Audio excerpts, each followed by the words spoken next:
দীর্ঘদিনের সংঘাতের প্রভাবে গাজায় চরম বিপর্যয়ের মুখে পড়েছেন আঙুর চাষিরা। ইসরায়েলি হামলায় আঙুর ক্ষেত ধ্বংসের পাশাপাশি আকাশচুম্বী উৎপাদনের খরচে দিশেহারা হয়ে পড়েছেন তারা। গাজা সিটির ধ্বংসস্তূপের মাঝেই টিকে থাকা অল্প কিছু আঙুর বাগান থেকে ফল তোলার চেষ্টা করছেন ফিলিস্তিনি কৃষকেরা। তবে এসব বাগান আগের মতো আর নেই।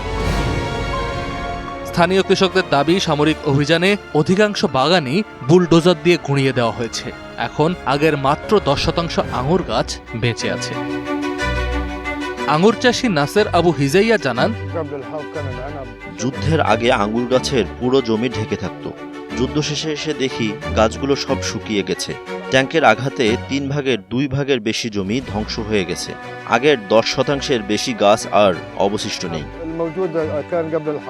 জাতিসংঘের খাদ্য ও কৃষি সংস্থার জুন মাসের মূল্যায়ন অনুযায়ী গাজায় প্রায় 87% কৃষি জমি এবং 81% বেশি গ্রিন হাউস ক্ষতিগ্রস্ত হয়েছে।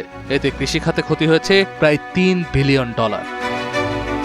বাগান রক্ষায় ব্যবহৃত কীটনাশক ও অন্যান্য কৃষি উপকরণের দাম 20 থেকে 30 গুণ বৃদ্ধি পাওয়ার পর ঘুরে দাঁড়ানো কঠিন হয়ে পড়েছে চাষিদের জন্য।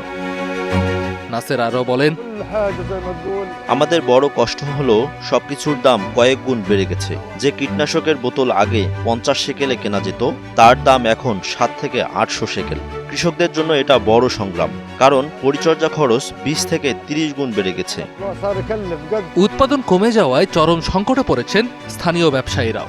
সরবরাহ না থাকায় আগের চাইতে অনেক কম গ্যাজেটে অনেক বেশি দামে বেচাকেনা করতে হচ্ছে। ব্যবসায়ী শাহের আয়াত বলেন, আগের তুলনায় ওই সময়টা স্বর্গ ছিল। আমি ট্রাকে করে প্রতিদিন 40 থেকে 50 বক্স আঙ্গুর গুজাইয়া বাজারে বিক্রি করতাম। আর এখন আমি এই 3 বক্স কিনি ওই 40 বক্সের দামে, আর সারাদিন বসে তা বিক্রি করি। যুদ্ধের আগে গাজার অর্থনীতির প্রায় 10% নির্ভর করত কৃষির ওপর, যার মাধ্যমে জীবিকা নির্বাহ করতেন 5 লাখেরও বেশি মানুষ। সংঘাত বন্ধ না হলে অঞ্চলটিতে খাদ্য নিরাপত্তা আরও ভেঙে পড়ার আশঙ্কা করা হচ্ছে।